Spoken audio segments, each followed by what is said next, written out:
चलिए तो आज हम स्टार्ट करते हैं। आज हम लोग पढ़ेंगे क्लास 11th का नेक्स्ट टॉपिक। चैप्टर जो है हमारा 3rd चल रहा था। चैप्टर नंबर जो है हम लोग का 4th चैप्टर चल रहा था, जिसमें हम लोग पढ़ रहे थे vector, plane, motion in a plane.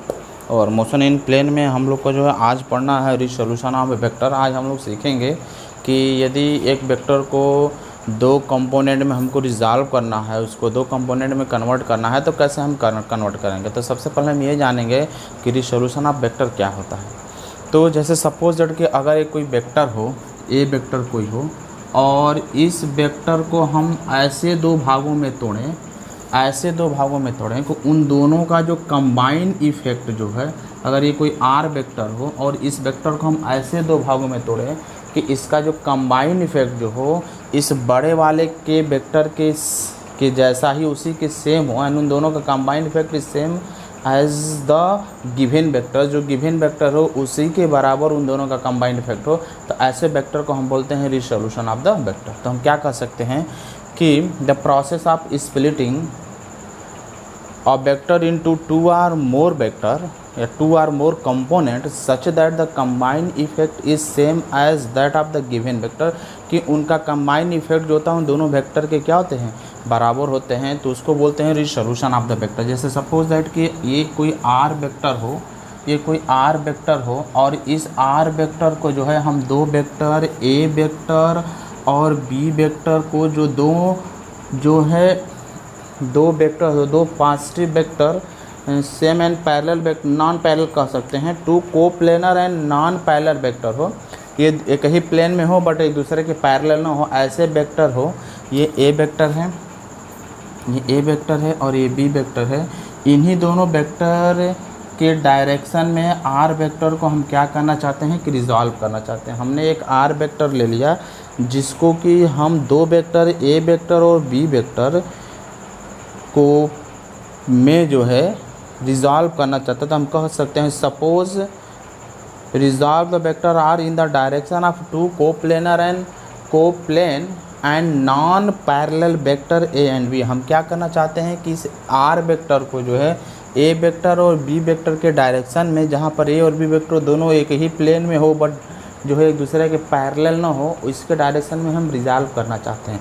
तो इसके लिए हम क्या करेंगे कि ये O और सपोज दैट Q दो वेक्टर हो, तो हम क्या करेंगे कि O से जो है AB के पैरेलल एक वेक्टर ड्रा करेंगे यहाँ से, और Q से एक AB के पैरेलल वेक्टर, जैसे इसको थोड़ा और ऐसे बना लेते हैं, मान लीजिए कि R वेक्टर है, ठीक ना, ये R वेक्टर है, ठीक।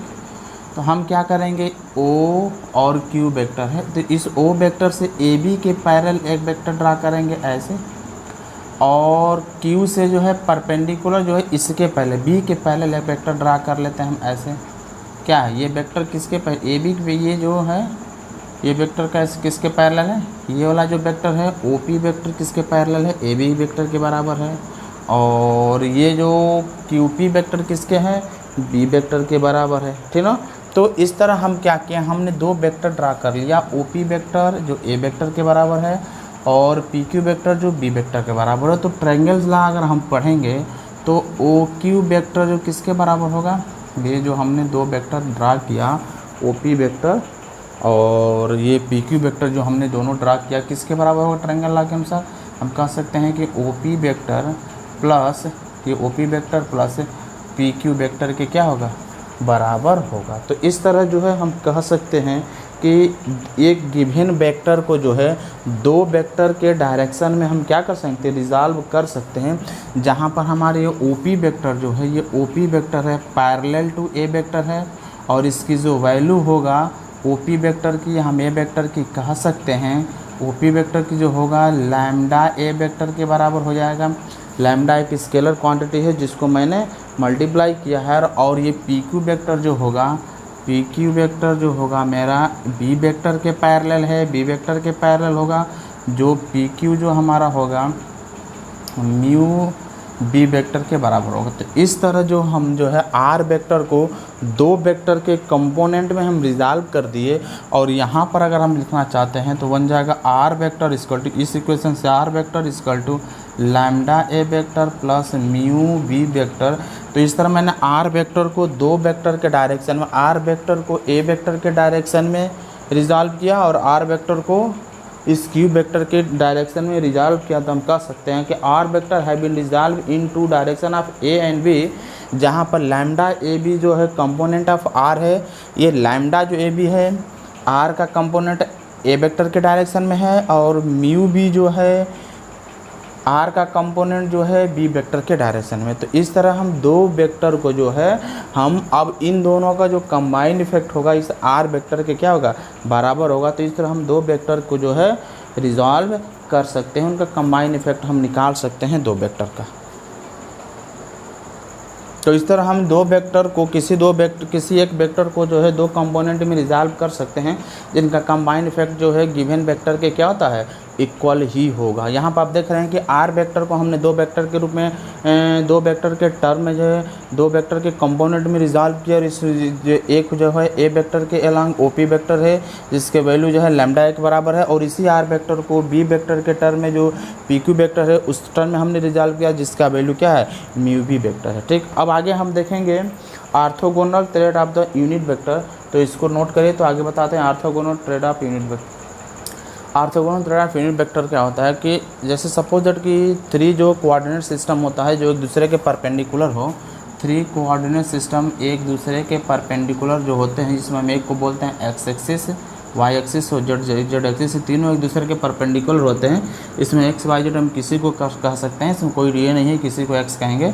तो अब एक्स एक्सिस के टर्म में हम तीन यूनिट वेक्टर लेके चलते हैं, आई जे और के। ये तीन जो है हमारा यूनिट वेक्टर होता है। एक्स एक्सिस के पॉजिटिव डायरेक्शन की तरफ आई वेक्टर होता है, इसके वाई एक्सिस के पॉजिटिव डायरेक्शन की तरफ जे यूनिट वेक्टर होता है, और जेड एक्सिस के पॉजिटिव डायरेक्शन की तरफ क्या होता है, ये के यूनिट वेक्टर होता है। और इसी आई जे के यूनिट वेक्टर को हम बोलते हैं ऑर्थोगोनल ट्रेड ऑफ यूनिट। इन I J K vector is in the positive direction of X axis, Y axis, Z axis हम रिप्रेजेंट करते हैं आई वेक्टर से, जे वेक्टर से, के वेक्टर से। वही आई जे के जो होता है आपका ऑर्थोगोनल ट्रेड ऑफ यूनिट होता है, जहाँ पर यूनिट वेक्टर होता है modulus of I equal to modulus of J equal to modulus of K जो होता है हमारा 1 के बराबर होता है। ये यूनिट वेक्टर होता है, ठीक ना। तो अब हम यहाँ पर रखेंगे rectangular component of the vector, vector का rectangular component.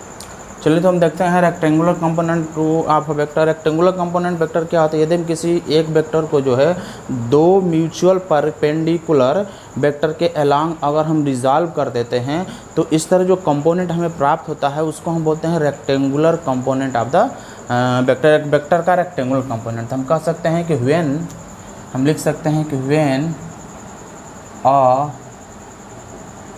given vector is resolved along two mutually perpendicular component, two perpendicular vector component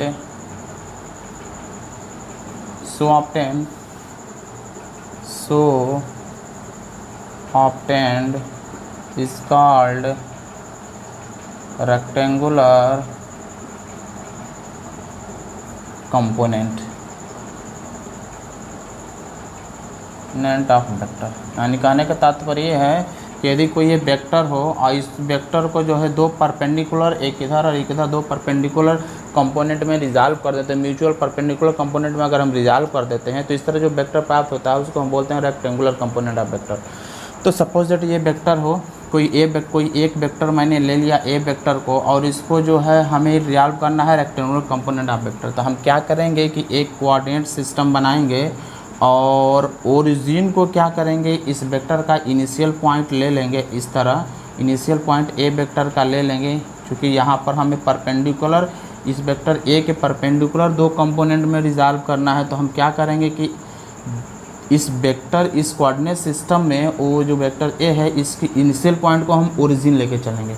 ठीक ना। तो जब ओरिजिन लेके चलेंगे तो इसको दो कंपोनेंट में रिजॉल्व करेंगे, एक एक्स एक्सिस और एक वाई एक्सिस। इसके अलांग जो हमारा वेक्टर मिलेगा, चूँकि इसके अलांग जो मेरा वेक्टर मिलेगा, हम सपोज कर लेंगे एक्स एक्सिस के अलांग जो वेक्टर मिलता है ए एक्स वेक्टर है, और वाई एक्सिस के अलांग जो वेक्टर मिलेगा ए वाई वेक्टर है। हम क्या करेंगे, यहाँ से परपेंडिकुलर ड्रा करेंगे, ठीक, एम, और यहाँ से हम परपेंडिकुलर ड्रा करेंगे, जो कि ओ एक्स वाई एक्सिस पर हमारा जो मिलेगा, वाई एक्सिस पे जो हमारा मिल रहा है उस पर हम कह सकते हैं एन।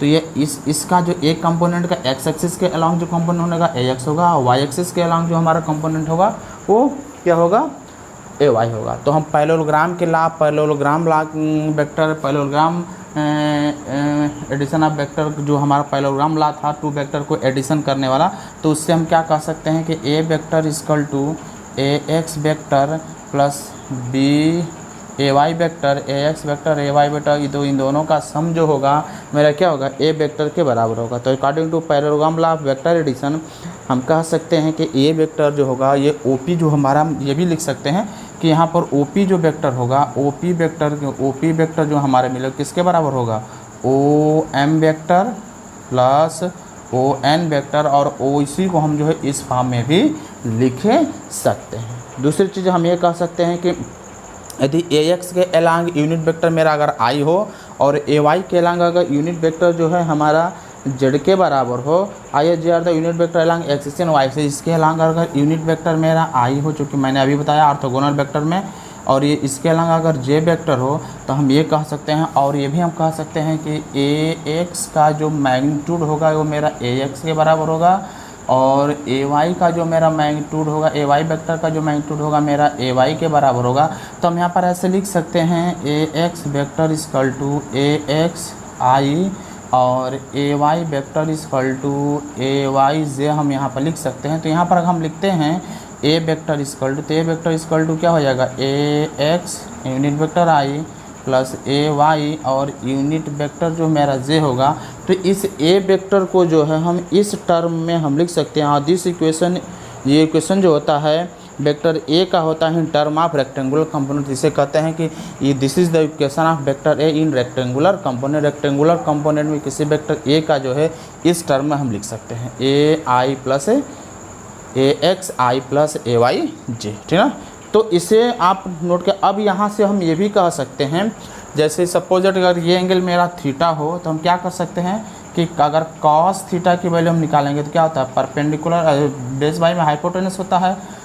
तो बेस मेरा क्या है, इसका बेस आपका इधर का मैग्नीट्यूड मेरा ए एक्स के बराबर है, और इसका जो ए वेक्टर का जो मैग्नीट्यूड होगा मेरा ए के बराबर होगा। तो ए एक्स इक्वल टू बन जाएगा ए कॉस थीटा, और अगर हम साइन थीटा की वैल्यू यहाँ से निकालते हैं तो परपेंडिकुलर व हाइपोटेनस, तो ये मेरा हो जाएगा ए वाई के बराबर, और ये मेरा हो जाएगा ए के बराबर। तो हम कह सकते हैं ए वाई इक्वल टू आपको हो जाएगा ए साइन थीटा के बराबर होगा।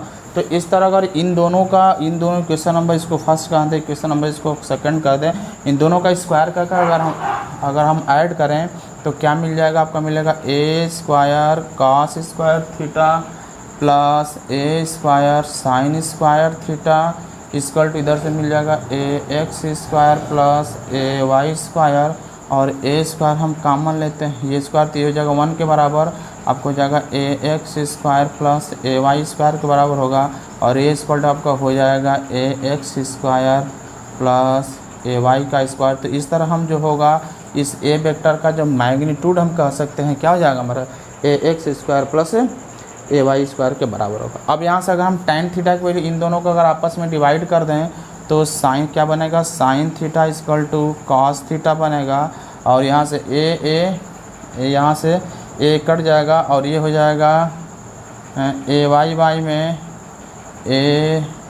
में आपका ए एक्स के बराबर होगा, और ये हो जाएगा tan theta equal to A Y में ए एक्स, और यहाँ से थीटा की वैल्यू निकालेंगे तो हो जाएगा tan इनवर्स ए वाई में ए एक्स। इस तरह ये भी रिलेशन हमारा क्या होगा, बन जाएगा। थीटा की वैल्यू हम डायरेक्शन भी बता सकते हैं इसका क्या होगा, ठीक।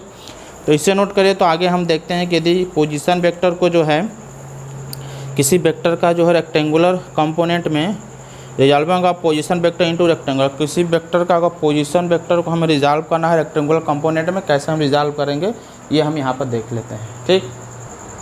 चलो तो अब हम क्या करेंगे कि रेक्टेंगल रिसोल्यूशन ऑफ, यहाँ होगा रिसोल्यूशन ऑफ अपोजिशन वेक्टर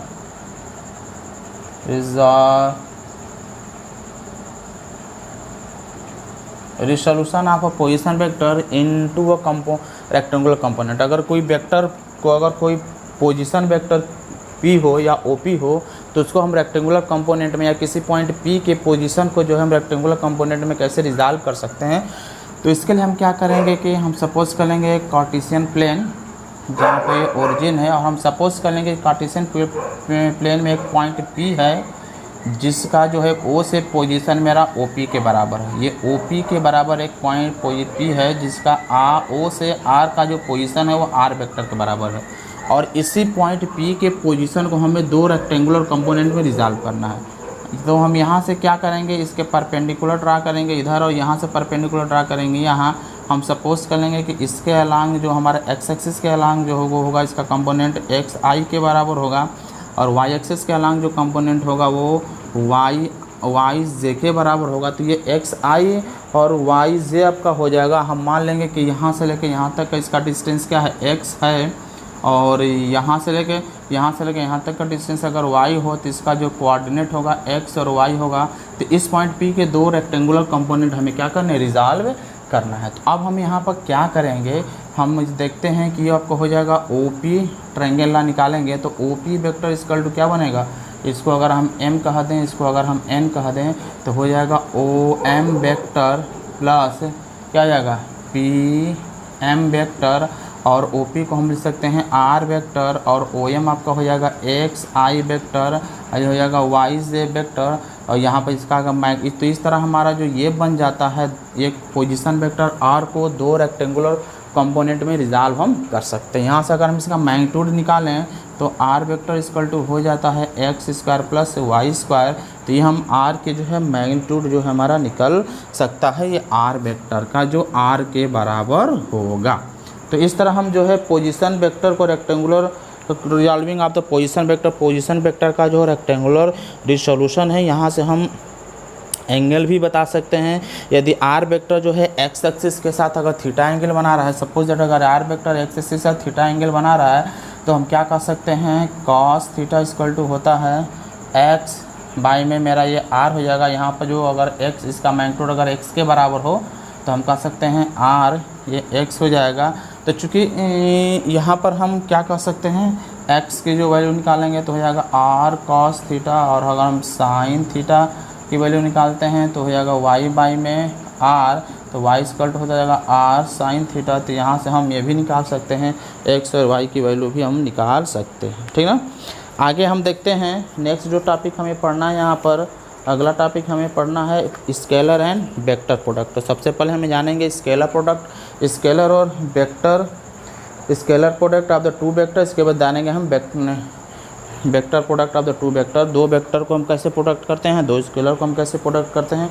तो scalar product of two vector की बात अगर हम कहते हैं तो किसी इसको हम स्केलर प्रोडक्ट भी कहते हैं और डॉट प्रोडक्ट भी कहते हैं। Two vector the product of magnitude of the two vector and B and the cosine of the angle between the. अगर दो वेक्टर का हमें प्रोडक्ट निकालना हो तो उन दोनों वेक्टर के मैग्नीट्यूड का प्रोडक्ट करते हैं, और दोनों वेक्टर के बीच का जो एंगल होता है उसका कोसाइन होता है product R dot vector of the two vector. जैसे सपोज दैट कि हमें दो वेक्टर को जो है प्रोडक्ट करना हो, अगर ये ए वेक्टर हो, ये अगर ए वेक्टर हो और अगर ये बी वेक्टर हो, दोनों वेक्टर का अगर प्रोडक्ट लगाना है, दोनों के बीच का एंगल थीटा हो, तो इन दोनों का जो प्रोडक्ट हमें होगा, इन दोनों के मैग्नीट्यूड के मतलब स्केलर प्रोडक्ट या डॉट प्रोडक्ट, इन दोनों का स्केलर प्रोडक्ट को हम डिनोट करते हैं a vector dot B dot लगा कर पढ़ते हैं, तो इसको बोलते हैं स्केलर प्रोडक्ट और डॉट प्रोडक्ट। तो क्या होता है, इन दोनों के मैग्नीट्यूड के प्रोडक्ट के बराबर होता है, इन दोनों के मैग्नीट्यूड के प्रोडक्ट के,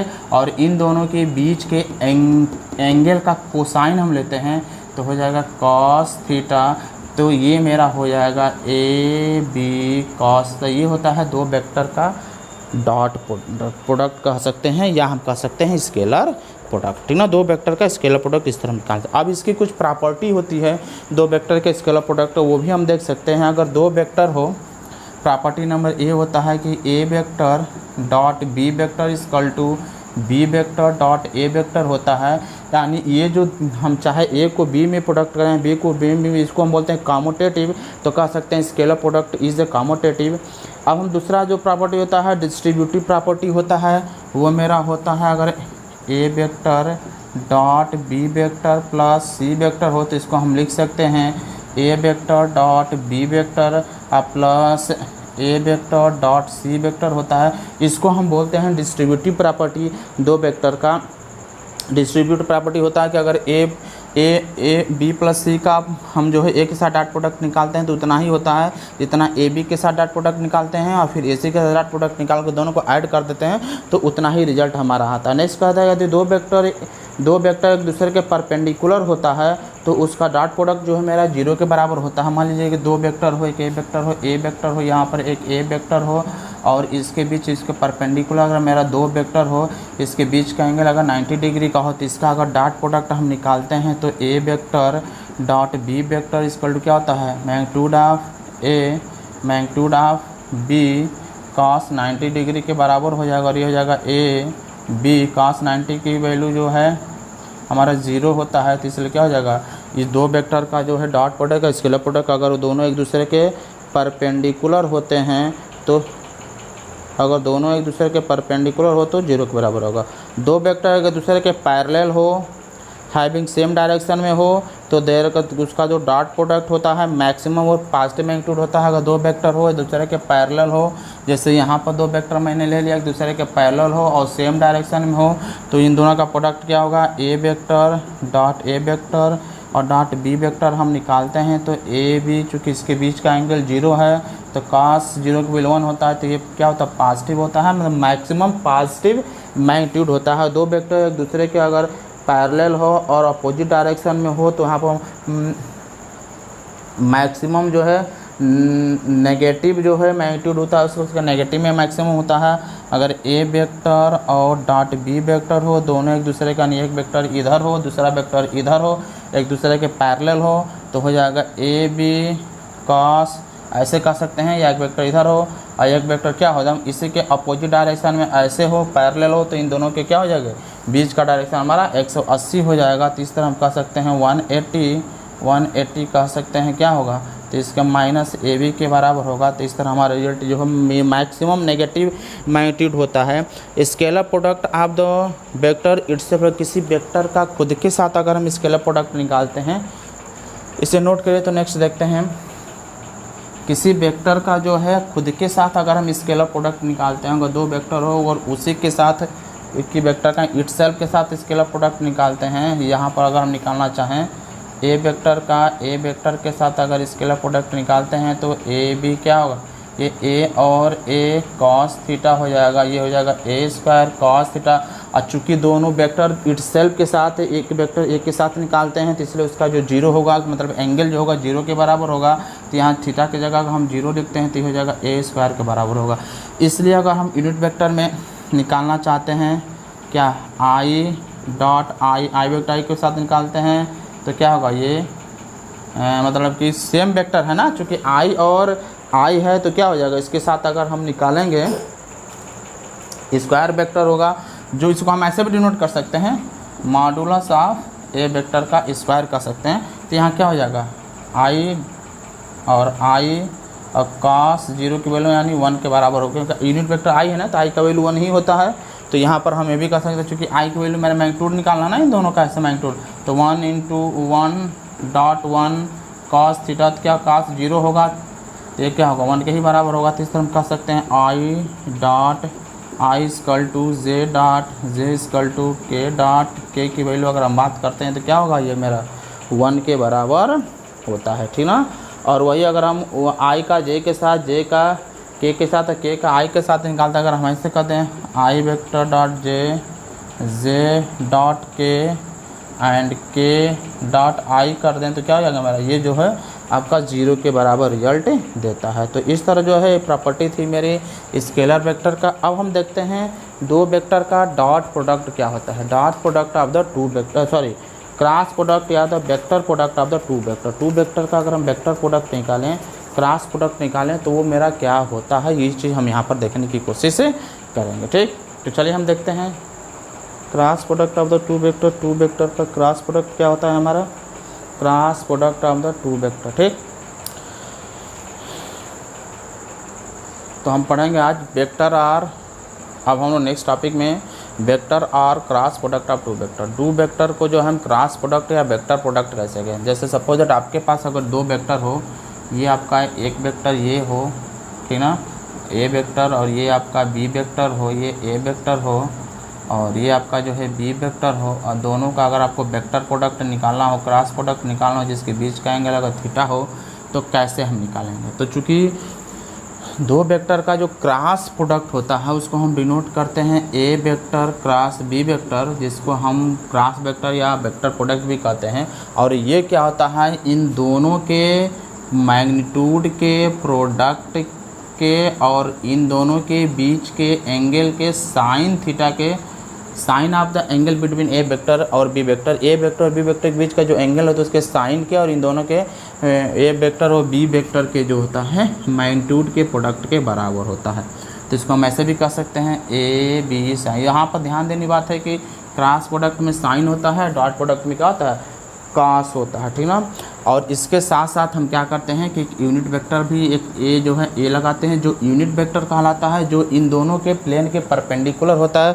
और इस यूनिट वेक्टर का डायरेक्शन जो होता है राइट हैंड थंब रूल से हम क्या कर सकते हैं, निकाल सकते हैं। जैसे सपोज दैट कि अगर ये दो वेक्टर हो, ए वेक्टर हो और ये बी वेक्टर हो, इसके बीच का एंगल अगर थीटा हो, तो ए से बी की तरफ मूव करते हैं। हम क्या करते हैं, राइट हैंड उंगली को पेन करते हैं और ए से बी की तरफ कहाँ से जाते हैं, ए थीटा हमारा एंगल है, ए से बी तरफ उंगली को अपने फिंगर को क्या करते हैं, क्या है ए है ना, क्या ए वेक्टर है, तो ए से बी की तरफ ऐसे मूव कराते हैं। ए से वेक्टर ये है, हम ए से बी की तरफ जाने में और अंगूठा जिस डायरेक्शन में करेगा उसी डायरेक्शन में होगा। ये ए से बी की तरफ इधर की तरफ मुड़ रहा है ए से बी, तो अंगूठा जो नीचे की तरफ क्या होगा, यूनिट वेक्टर डायरेक्शन होगा। वही अगर क्या होगा, यहाँ पर देखिए ए से बी ऊपर की तरफ जा रहा है, ऊपर की तरफ, तो इसलिए अंगूठा हम इसे लगाएंगे, और ए से बी इधर मूव करता है, अंगूठा मेरा ऊपर की तरफ से कर रहा है, इसलिए उस यूनिट वेक्टर से क्या होगा, परपेंडिकुलर ऊपर हो जाएगा, और इस केस में परपेंडिकुलर क्या होगा, नीचे की तरफ होगा। तो इस तरह हम इसका direction right hand thumb rule से क्या कर सकते हैं, फाइंड कर सकते हैं। ठीक, इसकी भी कुछ प्रॉपर्टी होती है, वो प्रॉपर्टी हम देख लेते हैं। तो अगर दो वेक्टर को हम प्रोडक्ट करते हैं, इसकी कुछ प्रॉपर्टी हमें पढ़ना है। आइए पढ़ लेते हैं प्रॉपर्टी क्या होता है। फर्स्ट प्रॉपर्टी इसका ये होता है, फर्स्ट प्रॉपर्टी होता है कि अगर हम बात करते हैं a vector cross b vector equal to होता है b vector cross a vector, A vector cross b vector होता है b vector cross a vector. यहाँ पर जो है माइनस साइन हमारा क्या होता है, लग जाता है, तो a vector cross b vector equal to minus b vector cross a vector होता है। ठीक, ये कॉम्यूटेटिव एंटी कॉम्यूटेटिव ला भी कह सकते हैं, क्योंकि यहाँ माइनस लगा हुआ है। दूसरा हमारा ए वेक्टर बी क्रॉस निकालते हैं तो डिस्ट्रीब्यूटिव ओवर एडिशन हमारा हो सकता है। ऐसे दूसरा जो हमारा बनता है यहाँ पर a vector cross b vector plus c vector के साथ हम निकालेंगे तो ये हो सकता है a vector cross b vector plus a vector cross c vector होता है। इसको बोलते हैं कॉम्यूटेटिव ओवर एडिशन होता है। अगर ए वेक्टर दो वेक्टर एक दूसरे के पैरेलल और एंटी पैरेलल होता है तो उसका वेक्टर जो होता है क्या मेरा नल वेक्टर के बराबर होता है। अगर दो वेक्टर एक दूसरे के पैरेलल हो तो a vector cross b vector अगर दूसरे के पैरेलल होता है तो ये हो जाएगा ए बी कॉस 0 होगा तो भी 0 के बराबर होगा, और एंटी पैरेलल होगा तो भी ए बी कॉस 180 क्या होगा, सॉरी यहाँ साइन होता है ना, साइन, यहाँ पर भी लिख सकते हैं साइन 180 इक्वल क्या होगा मेरा 0 के बराबर होगा। तो दो वेक्टर एक दूसरे के पैरेलल और एंटी पैरेलल होगा तो भी 0 के बराबर होता है। दो वेक्टर का जो प्रोडक्ट होता है उसके इटसेल्फ खुद के साथ क्या होता है मेरा वो भी 0 के बराबर होता है। अगर दो वेक्टर का अगर ए वेक्टर का प्रोडक्ट अगर हम मतलब क्रॉस वेक्टर प्रोडक्ट अगर बी वेक्टर के साथ है, ए वेक्टर का ए वेक्टर के साथ अगर हम क्रॉस प्रोडक्ट निकालें या दो ए वेक्टर इटसेल्फ खुद के साथ अगर हम वेक्टर प्रोडक्ट निकालते हैं तो ये हो जाएगा ए बी साइन, चूँकि खुद के साथ निकाला साइन एंगल यहाँ भी 0 होगा, ये भी क्या होता है मेरा 0 वेक्टर के मतलब 0 वेक्टर नल वेक्टर के बराबर ही होता है, ठीक ना। मैग्नीट्यूड जो होता है वेक्टर प्रोडक्ट का टू वेक्टर का म्यूचुअली परपेंडिकुलर होगा, दो वेक्टर एक दूसरे के परपेंडिकुलर हो। जैसे यहाँ पर क्या था कि या तो ये पैरेलल हो एंटी पैरेलल हो, ठीक ना, या पैरेलल हो तब 0 होगा, यहाँ पे क्या था, अगर ए वेक्टर का प्रोडक्ट हम क्या करते हैं, डॉट वेक्टर प्रोडक्ट ए ही वेक्टर के साथ निकालते, उसका खुद ही के साथ निकालते हैं तो यहाँ पर 0 हो जाएगा। और अगर दो वेक्टर एक दूसरे का अगर परपेंडिकुलर होते हैं, ठीक ना, मतलब उन दोनों के बीच का एंगल 90 डिग्री होता है, तो वहाँ पर जो वेक्टर हमारा होता है उन दोनों के प्रोडक्ट आप दे रहे मैग्नीट्यूड, उसके मैग्नीट्यूड के प्रोडक्ट के बराबर होता है। अगर ए वेक्टर का हम क्रॉस प्रोडक्ट अगर बी वेक्टर के साथ निकालते हैं तो ए बी क्या हो जाएगा, साइन, यहाँ 90 डिग्री का एंगल बन रहा है तो साइन 90 की वैल्यू 1 होता है, तो हो जाएगा इन दोनों के मैग्नीट्यूड के प्रोडक्ट के बराबर होता है, ठीक ना। अब यहाँ पर थोड़ा ध्यान देने की बात है कि अगर हम निकालते, ये वाला टर्म आप याद रखिएगा, यहाँ पर मेरा होता है आई जे और हम के कह सकते हैं। तो आई क्रॉस अगर जे, मतलब कि हम इधर से चलते हैं एंटी क्लॉकवाइज की बात करते हैं, आई क्रॉस जे की अगर हम बात करते हैं तो के बराबर हो जाएगा, ठीक ना। आई क्रॉस जे जो होगा मेरा के हो जाएगा, के कैप होगा, जे क्रॉस के जो होता है मेरा आई के बराबर, आई कैप के बराबर होगा। और के क्रॉस अगर हम आई निकालते हैं तो क्या होगा मेरा, जे क्रॉस के बराबर। तो ये टर्म याद रखिएगा, के क्रॉस आई जो है जे के। अगर इसका हम उल्टा करते हैं तो माइनस साइन होगा। अगर हम आई जे को क्या कर सकते हैं, जे क्रॉस आई करेंगे तो यहाँ पर हो जाएगा माइनस के। इसको के क्रॉस अगर जे करेंगे तो यहाँ हो जाएगा माइनस आई, और यहाँ पर आई क्रॉस के करेंगे तो यहाँ हो जाएगा माइनस जे। तो ये चीज़ से भी आप याद रखिएगा कि अगर हम आई क्रॉस जे, आई क्रॉस के करेंगे तो माइनस जे के बराबर होगा। और इसका खुद के साथ क्रॉस प्रोडक्ट निकालते हैं तो 0 होता है। जैसे अगर हम निकालते हैं आई क्रॉस, अगर हम आई निकालेंगे तो 0 होगा, जे क्रॉस अगर जे निकालेंगे तो भी 0 होगा, के क्रॉस अगर के निकालेंगे तो भी क्या होगा मेरा, 0 के ही बराबर होता है, ठीक ना। तो ये रहा हमारी इसकी प्रॉपर्टी वेक्टर का। इसका डायरेक्शन भी देख लिया, वेक्टर प्रोडक्ट क्या होता है, क्रॉस प्रोडक्ट क्या होता है उसी को बोलते हैं, और स्केलर प्रोडक्ट क्या होता है। नेक्स्ट हम चलते हैं नेक्स्ट टॉपिक। चलिए अब हम स्टार्ट करते हैं next topic, position vector and displacement vector. आप जानते हैं कि किसी पॉइंट P का पोजीशन वेक्टर R आप point P in a plane reference to origin जो हमारा होता है। अब पिछले वीडियो में हमने बताया था कि किसी पॉइंट P अगर पोजीशन वेक्टर R किसी पार्टिकल P का जो लोकेटेड करता है प्लेन में विथ रेफरेंस टू ओरिजिन के रेस्पेक्ट में XY का फ्रेम ऑफ रेफरेंस हो, तो वहाँ पर जो होता है मैंने अभी पीछे बताया था कि अगर ये कोई XY फ्रेम ऑफ यानी रेफरेंस हो, हम लेते हैं फ्रेम ऑफ रेफरेंस और ये ओरिजिन हो और कोई पॉइंट P हो, तो इसका हमें पोजीशन वेक्टर लिखना हो R, तो R वेक्टर हमें लिखना है। तो आपको पता है इसको जो है हम रेक्टेंगुलर कंपोनेंट के फॉर्म में कैसे लिखते हैं, अभी मैंने पीछे बताया था कि R वेक्टर जो हमारा होता है XI प्लस YJ के बराबर होता है। ये rectangular component of R vector, इसका पोजीशन वेक्टर होता है, ठीक ना। तो हम सपोज कर लेंगे कि कोई पार्टिकल जो है हमारा मोशन कर रहा है, XY प्लेन में मोशन कर रहा है, ठीक ना।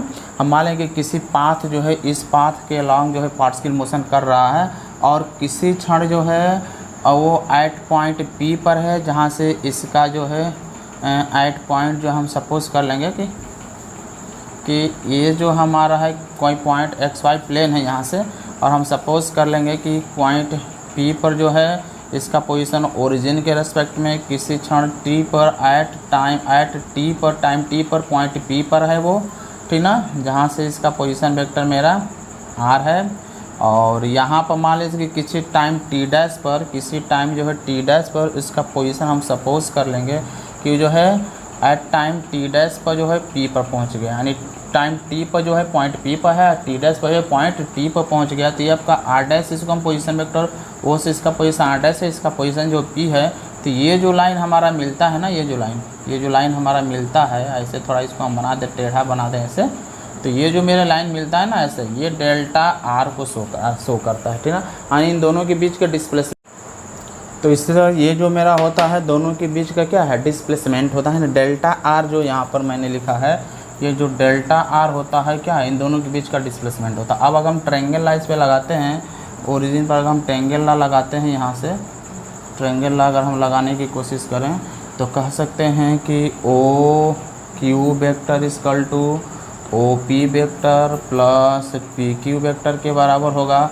और यहाँ से अगर हम PQ वेक्टर की अगर वैल्यू निकालते हैं तो O Q vector minus O P vector होगा, और यहाँ से ओ क्यू मेरा जो है आर डैश माइनस आर के बराबर है। और इसको हम जो है पी क्यू वेक्टर को जो है इसको हम चूँकि डेल्टा आर से भी हम डिनोट कर सकते हैं, क्योंकि डेल्टा आर के ही बराबर है मेरा आर डैश आर, तो ये डेल्टा आर हो जाएगा। और आर डैश को यहाँ से चूँकि आर का क्या होता है, आर यहाँ पर आर होता है, सॉरी ये आर ही होता है, डेल्टा आर नहीं, तो ये डेल्टा आर डिस्प्लेसमेंट को शो करता है। तो ये आर जो होगा एक्स डैश डैश जो होता है, क्योंकि आर होगा तो डैश डैश लग जाएगा सबके साथ, तो एक x dash i plus y dash j हो जाएगा, माइनस आर के जगह पर एक्स आई प्लस वाई जे हो जाएगा, ठीक ना। यहाँ से अगर हम निकालेंगे तो x dash minus x i और plus y dash minus y j के बराबर होगा। और डेल्टा आर जो मेरा हो जाएगा इसको हो जाएगा डेल्टा एक्स आई प्लस डेल्टा वाई जे के बराबर होगा, ठीक ना। अब यहाँ से ये जो हमारा होगा रेक्टेंगुलर कंपोनेंट के रूप में हो जाएगा। यहाँ से अगर हम वेलोसिटी निकालना चाहते हैं तो वेलोसिटी क्या होता है हमारा, क्या होता है डिस्प्लेसमेंट वाई में टाइम, तो डिस्प्लेसमेंट मेरा यही है डेल्टा आर वाई में डेल्टा टी, तो इसको हम यहाँ से रखते हैं डेल्टा एक्स आई प्लस डेल्टा वाई, अगर जे वाई में अगर हम डेल्टा टी करते हैं तो ये हो जाएगा डेल्टा एक्स वाई में delta T I plus delta Y by में डेल्टा टी जे, इस तरह। और ये जो हमारा होता है velocity V average velocity V bar equal to, इसको हम बोलते हैं एक्स एक्सिस के अलॉन्ग हो जाएगा वेलोसिटी डेल्टा एक्स आई प्लस वाई एक्सिस के अलॉन्ग हो जाएगा, सॉरी वी एक्स आई होगा, डेल्टा एक्स नहीं, और वी वाई जे हो जाएगा एवरेज वेलोसिटी। अगर हमें इंस्टेंटेनियस वेलोसिटी निकालना हो तो ये एवरेज वेलोसिटी का लिमिटिंग ले लेते हैं, इसको वी से डिनोट करते हैं, तो लिमिटिंग वैल्यू हो जाएगा delta T tend to 0 D delta R by में डेल्टा टी। अब जब भी हमें चूँकि इंस्टेंटेनियस वेलोसिटी निकालना है ना, तो जो एवरेज वेलोसिटी होता है उसी का हम क्या करते हैं लिमिटिंग ले लेते हैं, तो ये आपका हो जाएगा डी आर वाई में डी टी के बराबर। तो इस तरह हम जो है वेलोसिटी, पोजीशन, डिस्प्लेसमेंट और इंस्टेंटेनियस वेलोसिटी भी निकाल सकते हैं। अब यहाँ से हम फाइंड करना चाहते हैं एक्सेलरेशन, तो अगर हमें एक्सेलरेशन फाइंड करना होगा यहाँ से, तो एक्सेलरेशन में क्या होता है, एक्सेलरेशन इक्वल टू आप जानते हैं ए इक्वल टू क्या होता है change in velocity time interval, यानी डेल्टा वी वाई में डेल्टा टी होगा, ठीक ना। एक्सेलरेशन एवरेज एक्सेलरेशन निकालेंगे तो डेल्टा वी की जगह हम यहीं पर रख देंगे वी एक्स आई प्लस वी वाई जे, वाई में हम करते हैं डेल्टा टी, और इसको कर सकते हैं acceleration equal to delta v x y delta T I plus delta we y by delta T j, और ये एक्सेलरेशन हो जाएगा मेरा ए एक्स, क्या होगा ये एक्स एक्सिस डायरेक्शन एक्सेलरेशन, ये वाई एक्सिस के डायरेक्शन में एक्सेलरेशन, तो हो जाएगा ए एक्स ए और ए वाई जे हो जाएगा, ये हो जाएगा मेरा क्या एक्सेलरेशन निकालेंगे, ठीक ना। अब इस हम इंस्टेंटेनियस एक्सेलरेशन निकालते हैं, तो जो हमारा एवरेज एक्सेलरेशन होता है उसी को हम क्या करते हैं लिमिटिंग वैल्यू ले लेते हैं, तो इंस्टेंटेनियस एक्सेलरेशन क्या होगा limit delta T tend to 0 delta we Y में डेल्टा टी अगर हम करते हैं तो यहाँ पर हमारा लग जाएगा, सबके साथ डेल्टा अलग अलग हम डेल्टा चाहें तो लगा सकते हैं, यहाँ पर कहीं हम यहाँ पर कर सकते हैं, यहाँ पर आई अगर हम चाहें तो बाहर भी निकाल सकते हैं, तो ये हो जाएगा i limit delta T tend t, इसी के बराबर ये आ रहा है ना हमारा, क्या हो जाएगा डी वी एक्स वाई में डेल्टा टी प्लस लिमिट, यहाँ पर भी हो जाएगा क्या, इसको इरेज कर दे रहे हैं, इसकी ज़रूरत नहीं है, तो हो जाएगा j limit delta T tend to 0 v delta we Y में डेल्टा टी होगा। और इसको हम क्या लिख सकते हैं, यहाँ से लिख सकते हैं एवरेज और इंस्टेंटेनियस होगा ये मेरा, क्योंकि लिमिट मैंने लिया है ना, तो जब लिमिट लेते हैं तो वो ए बार जो है एक रूप में कन्वर्ट हो जाता है, और इसको जो है हम बोल सकते हैं यहाँ पर ए आई या ए एक्स के टर्म में इसको हम लिख सकते हैं, तो ए x I plus a Y जी हो जाएगा, और ए एक्स जो होगा मेरा ये जो होगा ए x I plus a y जे होगा, क्योंकि यहाँ पर जो ए एक्स और होगा ये जो मेरा ए एक्स है, यहाँ पर ए एक्स जो होता है डी वी एक्स वाई में डी टी होगा, और जो ए वाई जो होगा यहाँ पर ए वाई जो हमारा होगा डी वी वाई में क्या होगा डी टी के बराबर होगा। तो इस तरह हम इसको लिख सकते हैं, ठीक। तो ये रहा मेरा इंस्टेंटेनियस और एक्सेलरेशन। इंस्टेंटेनियस एक्सेलरेशन और एवरेज एक्सेलरेशन। चलो तो हम स्टार्ट करते हैं प्रोजेक्टाइल मोशन। हम देखेंगे प्रोजेक्टाइल मोशन ऑफ बॉडी कब करता है। जैसे सपोज अगर हमने किसी बॉडी को ऊपर की तरफ थ्रो करते हैं तो बॉडी क्या करता है, कुछ हॉरिजॉन्टल डिस्टेंस भी कवर करता है, कुछ वर्टिकल डिस्टेंस भी कवर करता है, कुछ हॉरिजॉन्टल डिस्टेंस भी कवर करता है। अगर हम सीधा परपेंडिकुलर फेंकेंगे नहीं, अगर कुछ एंगल से बनाता हुआ फेंकें तो बॉडी मेरा ऐसे मूव करता हुआ नीचे की तरफ आता है, ठीक ना। तो इस प्रकार का जो मोशन होता है उसको हम बोलते हैं प्रोजेक्टाइल मोशन। तो यहाँ पर हम सपोज कर लेंगे कि कोई बॉडी है जो एक एंगल बनाता हुआ फेंका जा रहा है। हॉरिजॉन्टल से जो है एक बॉडी जो है हॉरिजॉन्टल से जो है थीटा एंगल से उसको प्रोजेक्टाइल किया जा रहा है। वो कुछ इस तरह करता हुआ ग्राउंड को जो है जाकर आपको हिट कर रहा है यहाँ पर। तो हम क्या करेंगे, इसकी वेलोसिटी की यू वेलोसिटी से हमने इसको यू वेलोसिटी से थ्रो किया है, तो इस यू वेलोसिटी को हम क्या करेंगे, मान 2 कंपोनेंट निकालेंगे इस यू वेलोसिटी से। वो यहाँ से जो है थीटा एंगल से जा रहा है, तो यहाँ इसके 2 अगर हम कंपोनेंट निकालते हैं तो ये हो जाएगा यू कॉस थीटा जो है हॉरिजॉन्टल हो जाएगा। जो ये वाली वेलोसिटी क्या होता है हमारा हमेशा कांस्टेंट रहता है, बदलता नहीं है। और इसका वर्टिकल कंपोनेंट निकालते हैं तो ये हो जाएगा हमारा यू जो साइन थीटा होगा, जो वेलोसिटी हमारा चेंज होता रहता है। स्टार्टिंग में पहले ये डिक्रीज़ होता है तो मैक्सिमम पॉइंट पर 0 होता है, और इसके बाद पुनः ये वेलोसिटी क्या होता है, इंक्रीज़ करना स्टार्ट हो जाता है। तो इस तरह 2 कंपोनेंट में इसको हम डिफाइन कर सकते हैं। तो सबसे पहले हम निकालेंगे इसके 2 कंपोनेंट। हम कहीं भी देखें यहाँ पर इसकी वेलोसिटी को देखें तो बार बार हमारा वेलोसिटी जो है चेंज होता रहता है। जब ये वर्टिकल मतलब कि ये वर्टिकल कंपोनेंट की जो वेलोसिटी होती है हमारा चेंज होता रहता है। Equation of trajectory of the projectile का अगर हम इक्वेशन ऑफ ट्रॉजेक्टरी निकालते हैं, सबसे पहले हमारा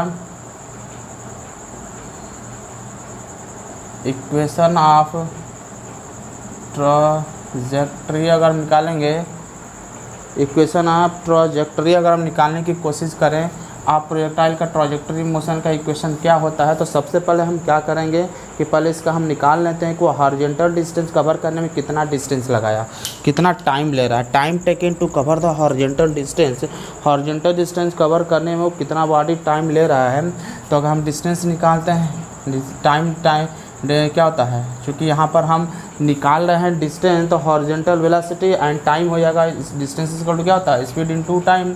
तो हॉरिजॉन्टल वेलोसिटी कितना है इसका, यू है, यू कॉस थीटा है। और हम सपोज कर लेंगे कि टाइम जो है टी लग रहा है, तो टी की वैल्यू अगर यहाँ से हम निकालते हैं तो हो जाएगा एक्स बटा में यू कॉस थीटा निकालेंगे, ठीक। अब हम ये देखेंगे यहाँ पर कि चूँकि हम यहाँ ये फाइंड करने की कोशिश, तो हम ये सपोज़ कर लेंगे कि बॉडी जो होता है कि इस टाइम टी में जो है पॉइंट पी पर पहुंचता है, ठीक ना। तो पॉइंट पी पर जो इसका होगा वर्टिकल डिस्टेंस कितना होगा, हम सपोज़ कर लेंगे ये वाई के बराबर होगा वर्टिकल डिस्टेंस, और ये जो डिस्टेंस होगा सपोज़ कर लेंगे एक्स के बराबर होगा, ठीक ना। यहाँ पर भी इसके हम 2 कंपोनेंट चाहे तो निकाल सकते हैं। यहाँ पे इसकी वेलोसिटी जो मेरा वी वेलोसिटी फाइनल हो जाएगी। तो हम ये देखेंगे कि टी समय में हॉरिजॉन्टल डिस्टेंस को कितना कवर किया, क्योंकि हॉरिजॉन्टल डिस्टेंस जो एक्स होता है ये डिस्टेंस कवर करने में वो इतना टाइम ले रहा है, और ये मैक्सिमम जो हो जाए टी समय, उसी टी समय में इसका जो वर्टिकल डिस्प्लेसमेंट यानी वर्टिकल डिस्टेंस वो कवर कितना करता है। हम यहाँ पर अगर कैलकुलेट करना चाहें तो एस इक्वल टू हो जाएगा you T plus half A T square से, चूँकि ये वो हमारा जो वर्टिकल डिस्टेंस मेरा वाई के बराबर है, यू यहाँ पर जो है हमारा क्या है वर्टिकल डिस्टेंस, जो हमारा वेलोसिटी है आपका है यू साइन थीटा, टाइम जो हमने निकाला है यहाँ पर क्या है एक्स बाई में यू कॉस थीटा। चूँकि बॉडी ऊपर की तरफ जा रहा है तो एक ही जगह पर माइनस जी लेंगे, तो माइनस इसको प्लस को माइनस कर देगा, तो 1 बाई में 2g, और टाइम आपका यही हाफ टी स्क्वायर होता है, तो इसका स्क्वायर करेंगे तो x square E square cos square theta हो जाएगा। और इसको हम सॉल्व करें तो यू से यू चला जाएगा, ये हो जाएगा आपका X tan theta minus half G by में ये हो जाएगा जी बाई में U square cos square theta into जो है एक्स स्क्वायर होगा। तो इस तरह हम देख रहे हैं कि ये जो होता है एक क्वाड्रेटिक इक्वेशन बन रहा है, ठीक ना।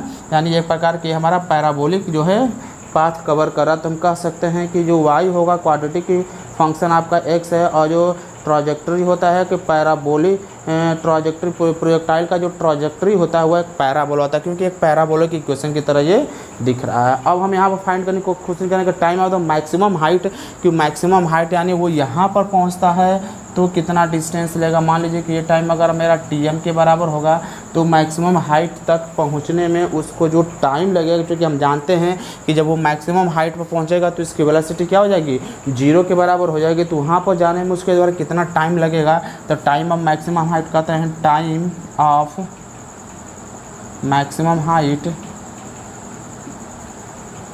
मैक्सिमम हाइट क्या हम बात करते हैं मैक्सिमम हाइट जाने में उसको कितना टाइम लगेगा, तो u equal to V plus A T से अगर हम बात करते हैं तो फाइनल वेलोसिटी मेरा 0 हो जाएगा, और इनिशियल वेलोसिटी मेरा क्या है u कॉस थीटा है, ये होता है माइनस जी, और टाइम आपको दे रखा है t equal to X by में u cos theta.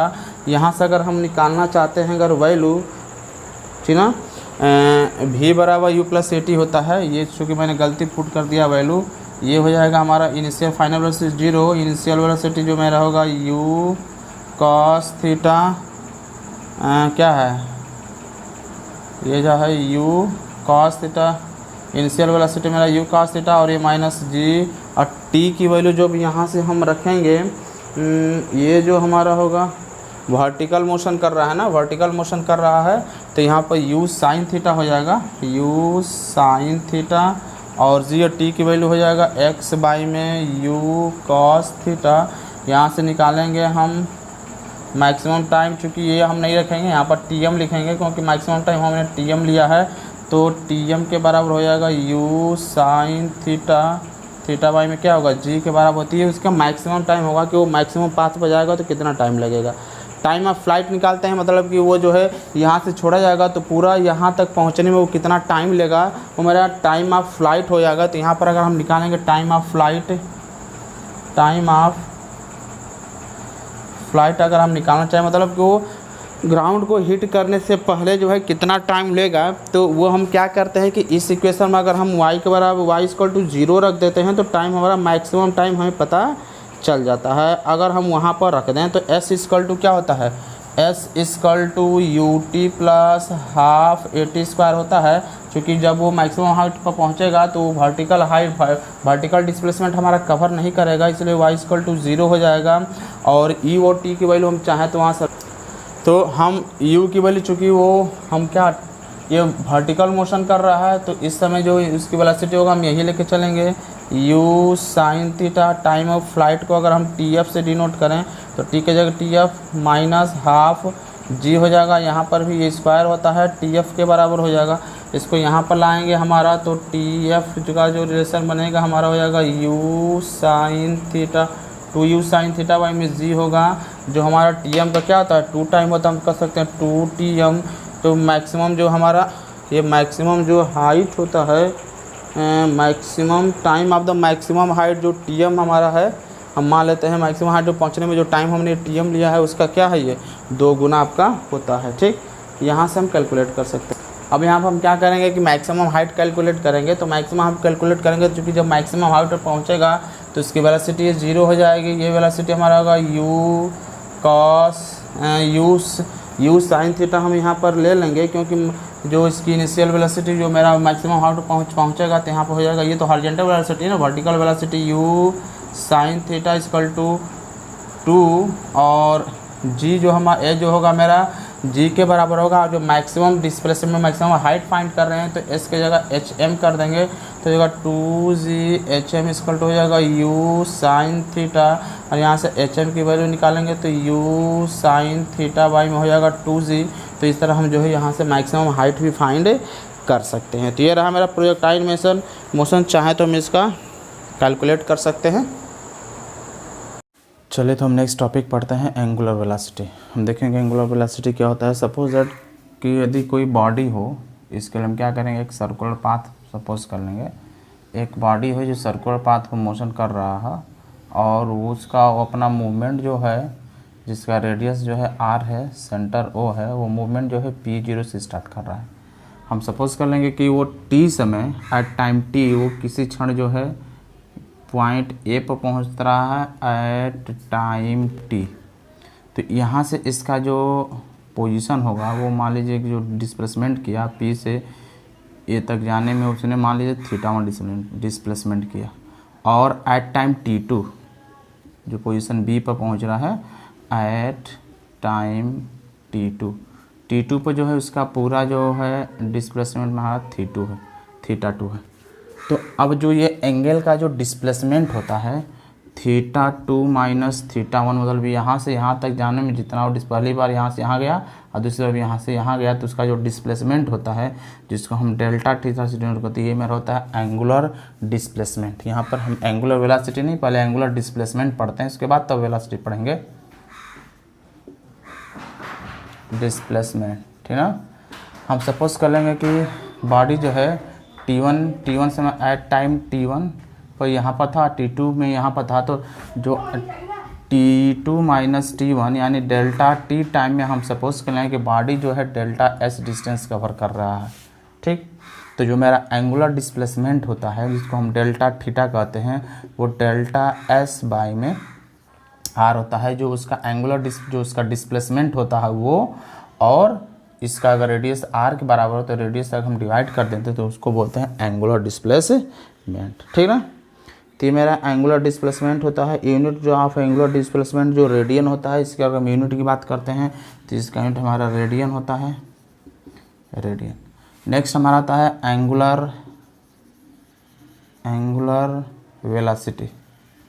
Angular velocity कह सकते हैं कि time rate of change of angular displacement, time rate of change of angular displacement किसी पार्टिकल का जो है टाइम रेट ऑफ चेंज जो होता है एंगुलर डिस्प्लेसमेंट का, उसी को हम बोलते हैं एंगुलर वेलोसिटी। तो हम लिख सकते हैं एंगुलर वेलोसिटी ओमेगा से डिनोट करते हैं, जो हमारा होता है डेल्टा थीटा वाई में डेल्टा टी का ही रहा है कि rate of change of angular displacement. Angular displacement उसी का होता है, जब रेट निकालते हैं तो डेल्टा टी से डिवाइड कर देते हैं, तो ये हो जाएगा एंगुलर डिस्प्लेसमेंट। अगर हम इसका लिमिट लेते हैं तो हमारा निकलता है इंस्टेंटेनियस। तो limit of the angular displacement is called the instantaneous angular displacement, जिसको हम ओमेगा से डिनोट करते हैं। ये होता है limit delta T tend to 0 delta theta by में डेल्टा टी के बराबर होता है, जिसको हम डी कैलकुलस भाषा में D theta by D T भी कहते हैं। तो एंगुलर डिस्प्लेसमेंट की जो हमारी यूनिट होती है वो रेडियन पर सेकेंड होता है, और डायमेंशन जो टी के पावर -1 होता है। तो हम इसकी यूनिट की बात करते हैं, तो ये मेरा यूनिट हो जाएगा इसका रेडियन पर सेकेंड होता है, और इसका डायमेंशन होता है m के पावर 0 l के पावर 0 t के पावर -1, ये इसका डायमेंशन हो जाएगा, ठीक। अब हमारा टाइम पीरियड, तो टाइम पीरियड हम जानते हैं कि time taken to complete the one revolution, अगर इसको एक चक्का लगाने में जो समय लगता है उसको हम टाइम पीरियड बोलते हैं। फ्रीक्वेंसी क्या होता है कि एक सेकंड में कितनी बार चक्का लगाता है, उसकी क्या होती है, फ्रीक्वेंसी होती है, ठीक। तो चलिए, तो अब फिर आगे हम स्टार्ट करते हैं। अब हम देखेंगे relation between the omega new and T. Omega जो एंगुलर वेलोसिटी था, फ्रीक्वेंसी और टाइम में क्या हमारा रिलेशन होता है वो हमें यहाँ पर देखना है। तो अब चूंकि जैसे कोई सपोज दैट कि कोई बॉडी जो है यहाँ से लेकर अगर यहाँ तक चलेगा तो सेंटर पर कितने का एंगल बनाएगा, थीटा का एंगल बनाएगा, और जो डिस्टेंस कवर करेगा पूरा कितना करेगा, 2π, यानी वो पूरा एक चक्कर में जो एंगुलर डिस्प्लेसमेंट होता है वो कितना होता है, 2π के बराबर हो जाता है, ठीक ना।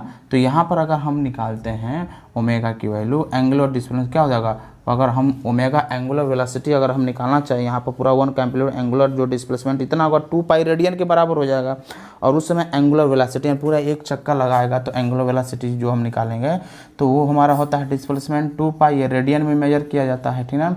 और टोटल टाइम टी होगा, तो यहाँ पर हम लिख सकते हैं 2π, और आपको पता है कि 1 जो टी होता है किसके बराबर होता है, न्यू के फ्रीक्वेंसी के बराबर होता है, तो हम न्यू कर सकते हैं यहाँ पर। तो ये हो जाएगा जो है ओमेगा और न्यू में जो हमारा रिलेशन हो जाएगा, ठीक। अब हमें यहाँ फाइंड करना है relation between the linear velocity and the angular velocity. तो इसको नोट करिए। तो आगे चलते हैं relation between linear velocity and angular velocity. हमें पढ़ना है relation between the linear velocity and angular velocity, ठीक। तो अभी हमने पढ़ा है क्या कि डेल्टा थीटा इक्वल टू होता है डेल्टा एस वाई में डेल्टा आर, ठीक ना।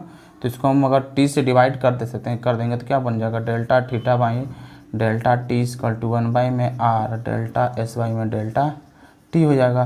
दोनों तरफ हम लिमिट ले लेते हैं, limit delta T tend to 0, तो डेल्टा थीटा वाई में डेल्टा टी इक्वल टू 1 में R limit delta T tend to 0 delta S by में डेल्टा 2, इस तरह का मेरा एक्सप्रेशन मिलेगा। और हम जानते हैं कि जो हम किसी जो ये क्या है delta theta by delta T क्या है, हमारा एंगुलर डिस्प्लेसमेंट है।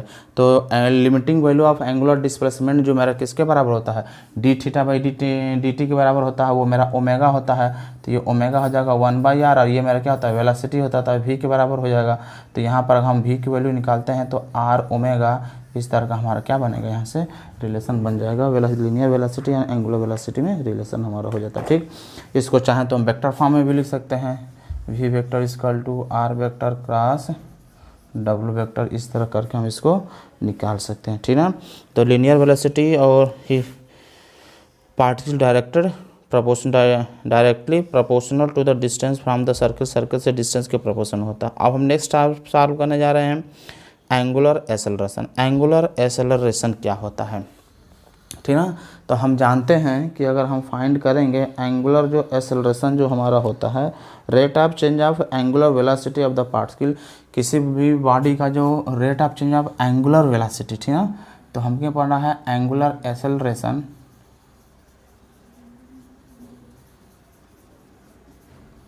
एंगुलर एक्सेलरेशन क्या होता है, rate of change of angular velocity. Angular velocity की जो चेंजिंग होता है उसका हम रेट निकालते हैं, यानी एंगुलर वेलोसिटी क्या होता है, मेरा ओमेगा होता है, तो रेट ऑफ चेंज है तो हम इसको अल्फा से एंगुलर एक्सेलरेशन को डिनोट करते हैं। ये हो जाता है डेल्टा डब्ल्यू बाई में डेल्टा टी होता है। अगर इसका हम लिमिट ले लेते हैं तो ये हो जाता है angular acceleration alpha, instantaneous angular acceleration alpha equal to limit क्या हो जाएगा, delta T tend to 0 D W by में डी टी के बराबर, और delta W by delta T के बराबर होगा, जो डी डब्ल्यू बाई में क्या होता है डी टी होता ही मेरा होता है एंगुलर।